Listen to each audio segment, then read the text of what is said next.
Täna me uurime, mis on lahustuvuskõver ja kuidas seda lugeda, mis on kristalliseerumine ja kus seda kasutatakse. Lahustuvuskõver näitab, kui palju ainet saab lahustada teatud temperatuuril 100 grammis vees. Kõrgem temperatuur suurendab tavaliselt tahke aine lahustuvust. Gaasilise aine lahustuvus väheneb kõrgemal temperatuuril. Gaasilise aine lahustuvust suurendab rõhu kasvatamine. Erinevatel ainetel on erinevad lahustuvuskõverad, sest temperatuuri muutus mõjutab nende lahustuvust erinevalt. Millise aine, naatriumkloriidi või kaalium-NO3 lahustuvus sõltub temperatuurist rohkem? Õige vastus kaalium-NO3. Millise aine, naatrium-NO3 või HCl-i lahustuvus sõltub temperatuurist vähem? Õige vastus on HCl-i. Milline aine, kuprum, SO4 või naatriumkloriid lahustub paremini temperatuuril 70 kraadit Celsiust?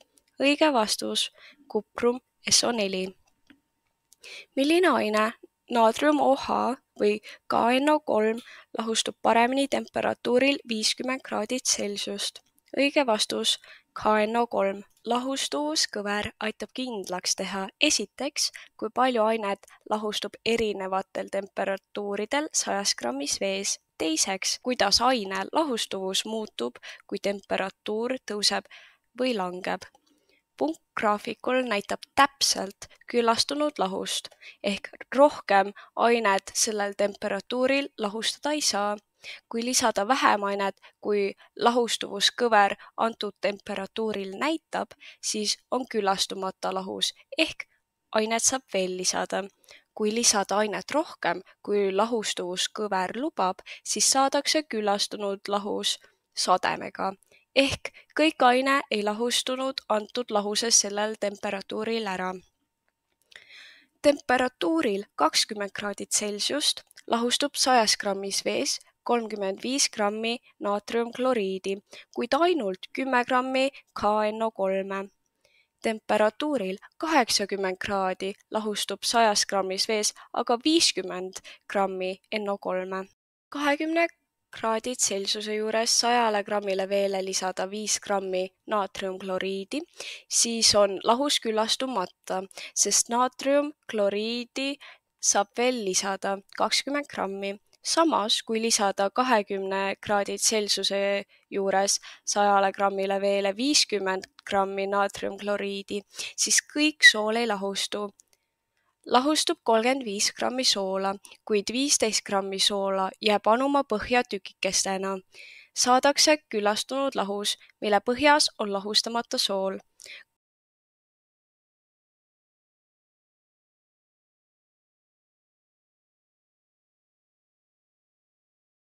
Kui lahusti kogust vähendada, siis lahustub samal temperatuuril vähem ainet ning kui tõsta, siis rohkem. Esimene näide, kui võtta temperatuuril 20 kraadid Celsiust vett 50 grammi, siis lahustub seal 17,5 grammi naatriumkloriidi ning 5 grammi KNO3. Samas, nende lahuste massiprotsent ei muutu, kontrollime. Kui 100 grammile veele lisada 35 grammi naatriumkloriidi, siis kogu lahuse mass on 135 grammi. Lahustunud aineprotsenti kogu lahuses saame arvutada nii: 35 grammi korda 100% jagatud 135-ga, mis võrdub 25,9%. Kui 50 grammile veele lisada 17,5 grammi naatriumkloriidi, siis on kogu lahuse mass 67,5 grammi. Lahustunud aine protsent kogu lahusest saame arvutada nii: 17,5 grammi korda 100% jagatud 67,5 grammi võrdub 25,9%. Teine näide, kui võtta temperatuuril 80 kraadit Celsiust 400 grammi vett, siis on seal võimalik lahustada 200 grammi KNO3. Vaatame, kas massiprotsent muutub. Kui lisada 100 grammile veele 50 grammi KNO3, siis on kogu lahuse mass 150 grammi. Lahustunud aine protsendi kogu lahusest saame arvutada nii: 50 grammi korda 100% jagatud 150 grammi, mis võrdub 33,3%.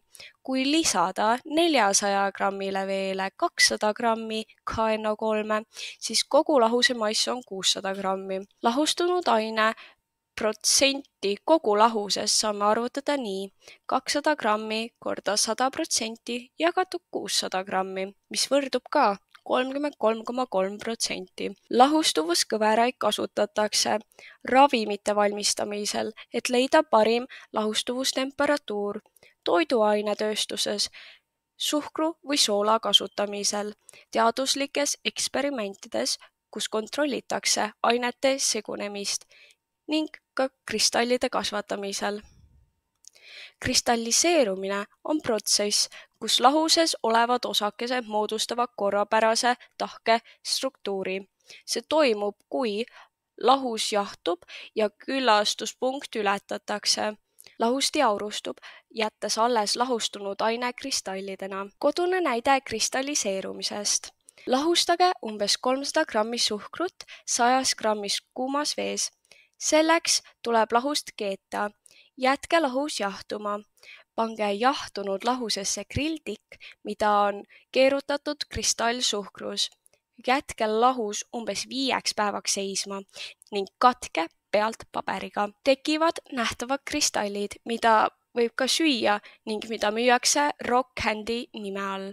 Kristalliseerumist kasutatakse toiduainetööstuses, näiteks suhkur ja sool, ravimite puhastamisel ning pooljuhtide tootmisel elektroonikas.